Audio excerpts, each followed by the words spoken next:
നിവാസികളെ, നിങ്ങൾക്ക് സ്നേഹത്തിന്റെ അഭിവാദ്യങ്ങൾ.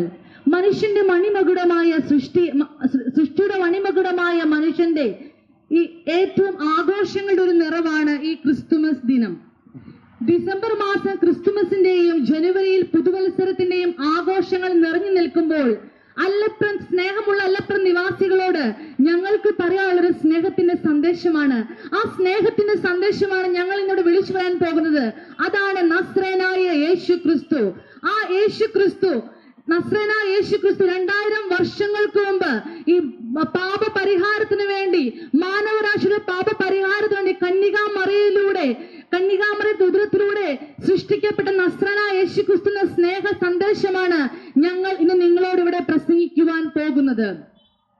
ആ യേശു ക്രിസ്തു ഒരു മതസ്ഥാപകനല്ല, ആ യേശു ക്രിസ്തു ഒരു രാഷ്ട്ര സ്ഥാപകനല്ല, ആ യേശു ക്രിസ്തു ഒരു തത്വചിന്തകനല്ല, ആ യേശു ക്രിസ്തു ഒരു ലേഖകനല്ല, ആ യേശു ക്രിസ്തു ഒരു സമര സേനാനിയല്ല. ആ യേശു ക്രിസ്തു രക്ഷിതാവാണ്, ലോകത്തിന്റെ രക്ഷിതാവാണ്. ആ യേശു ക്രിസ്തു സൗഖ്യദായകനാണ്. നമ്മുടെ രോഗങ്ങളെ, നമ്മളെ പാപങ്ങളെ ചുമക്കുവാവുന്ന സൗഖ്യദായകൻ. ആ യേശു ക്രിസ്തു തന്നെത്താൻ താഴ്ത്തിയേൽപ്പിച്ച ഒരു വിനയാനിധനാണ്. ആ യേശു ക്രിസ്തു കയ്പുനീർ കുടിച്ച ഒരു വൃദ്ധനാണ്. ആ യേശു ക്രിസ്തു മറ്റുള്ളവരെ, ശത്രുക്കളെ സ്നേഹിപ്പിന് നമുക്ക് അരുളി ചെയ്ത ഒരു വന്യ ഗുരുവാണ്. പ്രിയ സ്നേഹിതരെ, പ്രിയ സഹോദരങ്ങളെ, വർഷങ്ങൾക്ക് മുമ്പ് നാം കേട്ട ശബ്ദം, അത്യുന്നതങ്ങളിൽ ദൈവത്തിന് മഹത്വം, ഭൂമിയിൽ ദൈവപ്രസാദമുള്ള മനുഷ്യർക്ക് സമാധാനം. ആട്ടിടയന്മാർക്ക് ആ ശബ്ദം കേൾക്കുവാൻ കഴിഞ്ഞു. ഇന്ന് ലോകരക്ഷിതാവ് നിങ്ങൾക്ക് വേണ്ടി ദാവീദിന്റെ പട്ടണത്തിൽ ഭൂജാതനായിരിക്കുന്നു. ആ ഭൂജാതനായ യേശു ക്രിസ്തു എന്തിനു വേണ്ടിയാണ് ഈ ലോകത്തിലേക്ക് വന്നത്? നമ്മളെ സ്നേഹിക്കുവാൻ, പാപത്തിൽ കിടന്ന മനുഷ്യരെ പാപത്തിൽ നിന്ന് രക്ഷിക്കുവാൻ, സമാധാനമില്ലാതിരുന്ന മനുഷ്യർക്ക് സമാധാനം നൽകുവാൻ, ശാന്തി ഇല്ലാതിരുന്നവർക്ക് ശാന്തി നൽകുവാൻ. എന്തിനാണ് യേശു ക്രിസ്തു ലോകത്തിലേക്ക് വന്നത്? ഇന്നത്തെ നാം ലോകത്തിലേക്ക് നോക്കുകയാണെങ്കിൽ മനുഷ്യരെല്ലാം സമാധാനത്തിന് പുറകെയാണ്. സമാധാനം കിട്ടുവാൻ വേണ്ടി ഒരു കൂട്ടം ജനങ്ങൾ ലഹരിക്കും മറ്റു മയക്കുമരുന്നുകൾക്കും അടിമകളാകുന്നു. മറ്റൊരു കൂട്ടർ ജനങ്ങൾ സമാധാനത്തിന് വേണ്ടി കർമ്മ പ്രവർത്തികളുടെ പുറകെ പോകുന്നു. എന്നാൽ മറ്റൊരു കൂട്ടർ സമാധാനം കിട്ടുവാൻ വേണ്ടി സ്വയം ഓടി നടക്കുമ്പോൾ ഞങ്ങൾക്കിവിടെ ഞങ്ങൾക്ക് പ്രസംഗിക്കുവാനുള്ളൂ. സമാധാനം നൽകുവാൻ ഏക വ്യക്തി ആ നസ്രേനായ യേശു ക്രിസ്തു മാത്രമാണ്. അധ്വാനിക്കുന്നവരും ഭാരം ചുമക്കുന്നവരുമായുള്ളവരെ എല്ലാവരും എന്റെ അടുക്കൽ വരുവിൻ, ഞാൻ നിങ്ങളെ ആശ്വസിപ്പിക്കാമെന്ന പറഞ്ഞ ഒരേ ഒരു നേതാവ് ആ നസ്രേനായ യേശു ക്രിസ്തു മാത്രമാണ്. പ്രിയ സ്നേഹിത, ഞങ്ങളെ ശ്രവിക്കുന്ന പ്രിയ അല്ലപ്ര നിവാസികളെ, നിങ്ങളുടെ എന്ത് ഭാരങ്ങളായിക്കോട്ടെ, നിങ്ങളുടെ എന്ത് പ്രശ്നങ്ങളായിക്കോട്ടെ, നിങ്ങൾക്ക് സമാധാനമില്ലെങ്കിൽ നിങ്ങൾക്ക് ഓടിയെത്തുവാൻ ആശ്രയമായ ഒരേ ഒരു സ്ഥാനം അത് യേശു ക്രിസ്തുവിന്റെ അടുത്ത് മാത്രമാണ്. യേശു ക്രിസ്തു ഈ ഭൂമിയിലായിരുന്നപ്പോൾ അവൻ അനേക രോഗികളെ സൗഖ്യമാക്കി, അവൻ അനേകരുടെ കണ്ണുനീരൊപ്പി, വിശപ്പായിരുന്നവർക്ക് അവരുടെ വിശപ്പടക്കി, ഒത്തിരി പേരെ സൗഖ്യമാക്കി. രോഗികളാൽ ഭാരപ്പെടുന്ന ആരെങ്കിലും ഉണ്ടെങ്കിൽ നിങ്ങളുടെ രോഗങ്ങളെ സൗഖ്യമാക്കുവാൻ സൗഖ്യദായകനായ ഒരേ ഒരു ദൈവം ആ നസ്രേനായ യേശു ക്രിസ്തു മാത്രമാണ്. നിങ്ങൾക്ക് സമാധാനമില്ലെങ്കിൽ സമാധാനം നൽകുന്ന ഒരേ ഒരു ദൈവം നസ്രേനായ യേശു ക്രിസ്തു മാത്രമാണ്. യേശു ക്രിസ്തു ഇപ്രകാരം വിളിച്ചു പറഞ്ഞു, നിങ്ങളുടെ ഹൃദയം കലങ്ങിപ്പോകരുത്, എന്നിൽ വിശ്വസിപ്പിൻ, എന്റെ പിതാവിലും വിശ്വസിപ്പിൻ. എന്റെ പിതാവിന്റെ അടുത്ത് അനേക വാസസ്ഥലങ്ങളുണ്ട്, അല്ലെങ്കിൽ ഞാൻ നിങ്ങളോട് പറയുമായിരുന്നു. ഇന്ന് നാം നോക്കുകയാണെങ്കിൽ നമുക്ക് ചുറ്റും ഒത്തിരി മത നേതാക്കന്മാരുണ്ട്, രാഷ്ട്രീയ നേതാക്കന്മാരുണ്ട്.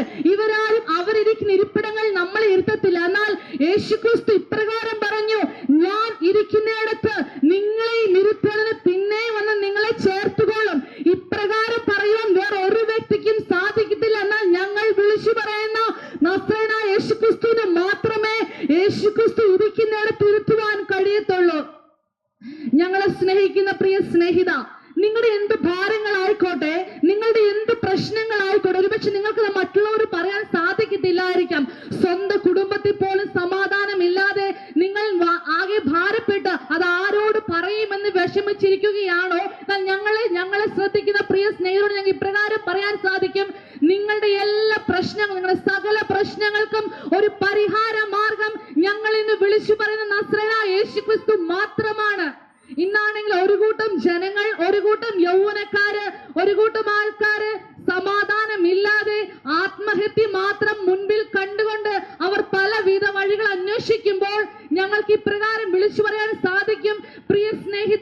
ആത്മഹത്യ ഒന്നിനും ഒരു പരിഹാരമല്ല. ഒരു നിമിഷം നിങ്ങൾ നിങ്ങളുടെ മനസ്സ് കർത്താവായ യേശു ക്രിസ്തുവിന് വേണ്ടി സമർപ്പിക്കുവാൻ തയ്യാറാണെങ്കിൽ നിങ്ങളുടെ ലൈഫിൽ, നിങ്ങളുടെ ജീവിതം ഒരിക്കലും കിട്ടാത്ത നിത്യ സമാധാനം നൽകുവാൻ കഴിയുന്ന ഒരേ ഒരു ദൈവം, അത് ഞങ്ങൾ പ്രസംഗിക്കുന്ന നസ്രയനായ യേശു ക്രിസ്തു മാത്രമാണ്. ഈ നസ്രയനായ യേശു ക്രിസ്തു നിങ്ങൾക്ക് സ്വീകരിക്കണമെങ്കിൽ നിങ്ങൾക്ക് പണം കൊടുക്കേണ്ട ആവശ്യമില്ല, കർമ്മപ്രവൃത്തികളോട് ചെയ്യേണ്ട ആവശ്യമില്ല, നിങ്ങളുടെ യാതൊരു സ്വത്തോ പണമോ ഒന്നും ആ ദൈവത്തിന് വേണ്ട. നിങ്ങളുടെ ഹൃദയം കൊടുക്കുവാൻ നിങ്ങൾ തയ്യാറാണെങ്കിൽ ആ യേശു ക്രിസ്തു നിങ്ങളുടെയും ഹൃദയങ്ങളിലേക്ക് വരുവാൻ തയ്യാറാണ്.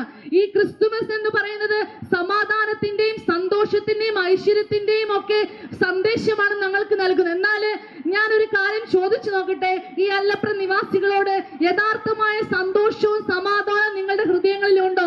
നാം ഇപ്പം നോക്കുമ്പോൾ അനേക കുടുംബങ്ങളിൽ, അനേക വീടുകളിൽ ഒത്തിരി പുൽക്കൂടുകൾ ഒഴുങ്ങിയിട്ടുണ്ട്. അവിടെയെല്ലാം ഓരോ ഉണ്ണീശോ 2 ദിവസം കഴിയുമ്പോൾ അവർ വെക്കും. എന്നാൽ യഥാർത്ഥമായ ക്രിസ്തു നിങ്ങളുടെ ഉള്ളിൽ ജനിച്ചിട്ടുണ്ടോ? എന്നാൽ ഇന്ന് എനിക്ക് ഇപ്രകാരം പറയാൻ സാധിക്കും, യഥാർത്ഥമായ ക്രിസ്തു നമ്മുടെ ഉള്ളിൽ ജനിച്ചിട്ടില്ല എങ്കിൽ നാം ഈ ഉണ്ടാക്കുന്ന പുൽക്കൂടൊക്കെ വെറും വ്യർത്ഥമാണ്. എന്നാൽ യഥാർത്ഥമായ ക്രിസ്തു നിങ്ങളുടെ ഉള്ളിൽ ജനിക്കണമെങ്കിൽ നാം ആ ക്രിസ്തുവിനെ സ്വന്തം രക്ഷിതാവായി സ്വീകരിക്കേണ്ടത് ആവശ്യമാണ്. അത് ഇത്രമാത്രം നാം ചെയ്താൽ മതി. നമ്മുടെ ഹൃദയം ആ ദൈവത്തിന് കൊടുക്കുവാൻ നാം തയ്യാറാണെങ്കിൽ ആ യേശു ക്രിസ്തു നിങ്ങളുടെ ഹൃദയങ്ങളിലേക്ക് വരുവാൻ തയ്യാറാണ്. ആ യേശു ക്രിസ്തു ഈ ലോകത്തിലായിരുന്ന 33 തിരുവയസ്സിൽ ലോകത്തിലായിരുന്നപ്പോൾ അവൻ അനേക രോഗികളെ സൗഖ്യമാക്കി, അവൻ സമാധാനം കൊടുത്തു. എന്നാൽ ഈ ലോക ഗവൺമെന്റ്, റോമൻ ഗവൺമെന്റ് അവനെ ക്രൂശിലേൽപ്പിച്ചു. ഒരുപക്ഷെ നിങ്ങൾ ചിന്തിക്കും, എന്തുകൊണ്ടാണ് ദൈവമായിട്ട് ഈ ലോകത്തിലേക്ക് വന്നവൻ ക്രൂശിലേൽപ്പിച്ചത്? അത് നമുക്ക് വേണ്ടിയാണ്.